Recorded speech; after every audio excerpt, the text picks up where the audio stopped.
Emeğin omzumuza güleç bir hüzünle konar. Sinema şehla bir bakış atar bizden sana. Adanmışlığın yıkılmaz bir ömür bırakır yüzünde. Adın gibi yükselir emeğin sinemanın her köşesinde. Simasını gördüğümüzde gülümsediğimiz, yüzümüzde güllerin açtığı bir oyuncudur o. Şehla bakışları ve başından çıkarmadığı şapkasıyla kazınmıştır belleklerimize. Çizgili pijamaları belki de en çok ona yakıştırmışızdır. En sevdiğimiz filmlerde izlememize rağmen fotoğrafını görmeden adını bilmediğimiz, sinemamızın kıymeti bilinmeyen isimsiz emekçilerinden biridir o. Birçok Yeşilçam emekçisi gibi işsiz, parasız pulsuz kalınca sinemaya küsüp at bakıcılığı yaptığı sırada Atıl isimli bir Arap atının darbesiyle hayatını kaybeden, garip ve yoksul bir adamın hikayesidir bu anlatılanlar. Yani Nizam Ergüden'in hikayesi. Namı diğer Kör Nizam. Yeşilçam'da erotik filmler furyasının hakim olduğu dönemlerde yokluk, yoksulluk içinde çırpınırken sırf komiklik olsun diye erotik filmlerde oynatmak isterler. Bu tekliflere bir süre dirense de sonunda kabul etmek zorunda kalır. Seks filmlerinde güldürü amacıyla oynatılan, gururu kırılan bir oyuncunun hikayesidir bu. Özellikle Kemal Sunal filmlerinin vazgeçilmez üçüncü adamıdır o. O sahnelerde oynamasa eksik kalır bir şeylerin tadı. Üçkağıtçı filmindeki Sabri amcadır. Kemal Sunal'ın Üçkağıtçılar filminde dediği "Baksana şuna, gözleri ömre bedel" repliği belki de onun meslek hayatını ve canlandırdığı karakterleri özetleyecek en doğru cümledir. Gözlerindeki şaşılığı da kullanarak yarattığı tüm karakterler akılda kalıcıdır. Banker Bilo'da Marlboro satan kaçakçı İbrahim'dir. Nasılsın, iyi misin? Çok sağ olasın, iyiyim. Sen cigara mı satıyorsun? Dile. Kaç lira kazanıyorsun günde?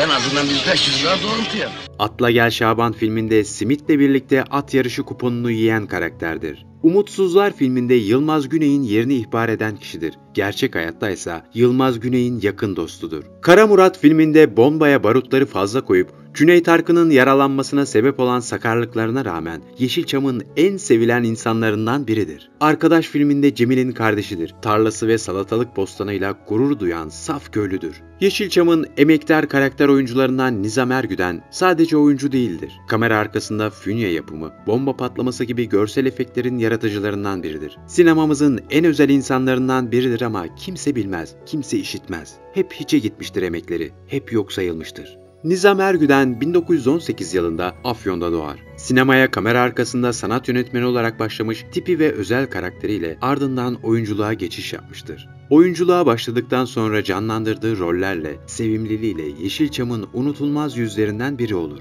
Özellikle sinemamızda canlandırdığı kaybetmeye mahkum sevimli üçkağıtçı rolleriyle hafızalarda yer edinmiştir. Gözlerinin şaşı olmasından dolayı komik tiplemeleriyle akıllarda kalır. Oyunculuğa 10 Korkusuz Adam filmiyle başlayan sanatçı, sinemaya birçok dalda hizmet vermiştir. Birçok filmin set amirliğini yapar. Cüneyt Arkın'ın Babalık filminin sanat yönetmenliği görevinde bulunur. Nizam Ergüden 1970'li yıllarda Yeşilçam'ı saran erotik furyadan nasibini almış, birçok ucuz erotik filme sevimlilik katsın diye oynatılmıştır. Özellikle Yılmaz Güney'le yakın dost olan Nizam Ergüden en çok onun avantür filmlerinde çalışmıştır. Güney de bu dostluklarının neticesi olarak ona küçük roller vermeye başlamıştır. Nizam Ergüden, Banker Bilo filmindeki kaçakçı tiplemesiyle mükemmel bir oyunculuk ortaya koyar. Türk sinemasının klasiklerinden biri olan Banker Bilo, bir dönemin en büyük hareketi olan Almanya'ya göç dalgasını işler. Almanya'ya işçi olarak gitmenin hayallerini kuran Bilo ve onun gibi genç köylüler, köylüleri Paragöz Maho tarafından toplanan paralarla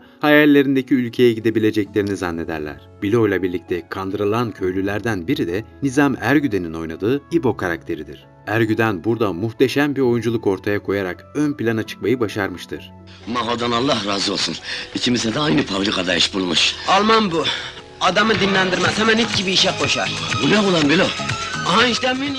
Bu filmdeki bazı unutulmaz replikleri İbo'nun ağzından duyarız. Aslında İbo'nun buradaki karakterini diğer filmlerinde de görmek mümkün. Üçkağıtçı, kurnaz köylüyü belki de en iyi o oynamıştır. Ama bir miktar paranı alırım. Ne parası? Yatak parası. Benden de mi İbocan? Senden de Bilocan, senden de. Burası İstanbul. Üçkağıtçı filminin gözleri ömre bedel Sabri amcasıdır. Satılmış efendi. Evet. Sabri amcaya verme. Sevmedim onu. Baksana, gözleri ömre bedel. Bu filmdeki oyunculuğu, tarzı, konuşması yine ona özgüdür. Hele şu filmdeki diyalogları ve sadeliği bir kere daha kendine hayran bıraktırır. Burada kalamazsın Rıfkı. Dedikodu olur. Ne dedikodusu? Namus dedikodusu. Neyin namusu? Raziye'nin. Atla Gel Şaban'da simit yerine kuponun yarısını öyle bir iştahla yer ki onun yerine başka bir oyuncu oynasa hiç bu kadar inandırıcı olmayacaktır. Biletin yarısı nerede be? Biraz evvel yedi. Bir parmak at da çıksın. Nizam Ergüden kamera arkasında çalışırken setlerde sakarlıklarıyla meşhurdur. Kör Nizam bir bomba yapmış abi, bir patladı, pantolonum falan parçalandı gibi onlarca cümle kurulurmuş Yeşilçam sokağında. Aksiyon ve avantür filmlerdeki patlamaların büyük bir bölümünü yapan kişi Yeşilçam'ın özel efekt uzmanlarından Nizam Ergüden'dir çünkü. Elinin ayarının olmadığı ve patlamalı sahnelerde barutu biraz fazla kaçırdığı söylenir hep. Yaşayanların şimdilerde gülerek anlattığı birçok patlamalı kazanın altında onun parmağı vardır. Kör Nizam'ın bombaları üzerine sayfalar dolusu anı vardır o dönem çalışanlarında. Nizam Ergüden'in kör lakabı işini gözü kapalı yaptığından değil, gözlerinin şaşı olmasından kaynaklanmaktadır. Yılmaz Atadeniz Ölmek Var Dönmek Yok film setinde Nizam Ergüden'le ilgili anısını şöyle anlatır. Hiç unutmuyorum, ölmek var dönmek yok diye İrfan Atasoy, Feri Cansel'in oynadığı bir film çekiyoruz. Abraham Paşa çiftliğinin arka tarafındayız. Kameraman Kenan Kurt, ya Yılmaz abi burada bomba patlatacaksın. Bu kameradan başka bir zenginliğim yok. Bunu geriye alalım. Ben zoom'la idare ederim dedi. O ağaçların bulunduğu kısma kadar geriye aldı. O devirde bu patlamaları yapan Nizam isminde bir arkadaşımız vardı. Nizam, Yılmaz Güney filmlerinde aktör olarak da oynadı. Şimdi o patlamaları çatlamaları kendi çocuğu yapıyor. Kısa boylu genç bir oğlan. Onunla da çalıştım ben. O gün bomba koyacaklar. İrfan'la Feri Cansel o kapıdan çıkacak, arkadan kavgacılar gelecek, ateş edecekler. Feri bomba atacak. Bomba attığı zaman bomba patlayacak. Bu kadar yapıyoruz. Kameraman hazır. Her şey hazır. Motor denildi. Feri ile İrfan çıktılar. O 4 kişi de çıktı. Ahmet falan vardı hatta içlerinde. Çıktılar. Çıkınca bombayı attı Feri. Bombayı düştüğü yerde patlatın dedim. Yerden bir alev sütunu çıktı. O taraftaki ne kadar cam çerçeve varsa her şey aşağıya indi. Toz duman içinde kaldı. İnanılmaz bir şey. Dinamit koymuş Nizam. O dinamit yere 1 metre çukur açmış. Orada kanalizasyon kanalı varmış. Alttan geçen o kanala kadar açmış. Ben Nizam'ı kovaladığımı biliyorum yani. Ulan nasıl bu kadar dinamit koyarsın diye. O dönem onunla aynı projede yer alan Godzilla lakaplı Selahattin Geçgelse şunları anlatır. Kargacı Halil filmini çekiyoruz Yılmaz Güney'le Polonezköy'de. Ben de ufak bir rolde oynuyorum. Yılmaz abi Selahattin'e fünye hazırlayın dedi. Nizam fünyeyi hazırladı, bağladı. Yılmaz abi karşıda. Ben de köşeden çıkıyorum. Yılmaz abi vuruyor beni. Fünye bir patlıyor, ben uçuyorum. Yılmaz abi bağırmış. Eşşoğul eşek, ben yılların aktörüyüm, böyle ölmedim diye. Herkes alkışlamış tabii. Yılmaz abi bağırmış. Godzilla kalk. Godzilla gözünü bir açtı SSK hastanesinde.